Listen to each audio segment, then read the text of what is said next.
Hi, hello there. Dahil request ng kuya ko na mag-voice over daw ako ngayon, sige, ito na, gagawin ko nga. Kung feeling mo na boses pala ka ako at hindi mo trip tong boses ko, sige, skip mo na. Day off nga nila kuya ngayon at inaya ko sila kumain dito sa Panlasang Pinoy, isa itong Pilipino restaurant dito sa aming lugar.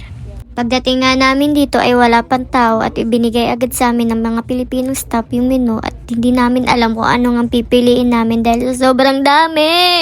Nagtanong nga ako sa staff nila kung merong laing, langka at Bicol Express. Akala ata ni kuya Ilocano ako. Sabi ko nga kay kuya at kay ate sila na lang mamili, lahat naman kasi nang nandito favorite ko.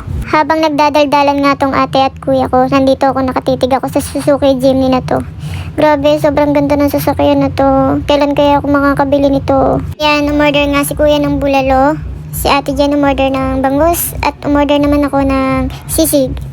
Grabe, muusok pa. Sa sobrang dami nito, hindi ko alam kung kaya ba naming ubusin to kasi parang hindi lang to pang 3 tao. Umorder nga dyan si kuya ng 3 pang kanin. Bali, 6 yung kanin namin dyan. At kung ano ko? Bone marrow, CBC. Yang. Bone marrow. Ano pakaramdam mo?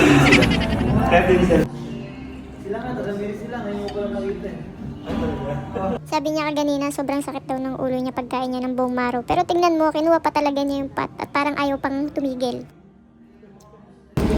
Ano sabi mo? Lunes, Martes, Miyerkules. Ito yung Miyerkules sa Tagalog. May sinasabi nga pala dyan si kuya na sabi niya ay Monday, Tuesday, Wednesday. Parang may balak siyang initin na lang yung ulam ng isang linggo dahil sa sobrang dami nga naming natira. Naalala ko nga pala yung aso ko na si Aki kasi tuwing kumakain ako sa labas lagi ko siyang inuuwian ng gantong buto. Bago nga kami umuwi ay maglalakad-lakad muna kami nila kuya. Ayan, may nakita akong kurumbot ba tawag dyan, guys? Kulay orange yan dati. Nung bata ako, lagi ako nangunguha niyan. Sobrang busog na busog ako, guys. Alam nyo ba, si kuya, naka-4 na rice lang naman yan. May dala-dala pa yung plastic, o, diba? Sabi niya, kakain daw siya ulit pag uwi. Grabe. Joke lang. Thank you for watching. Hanggang dito na lang. Bye!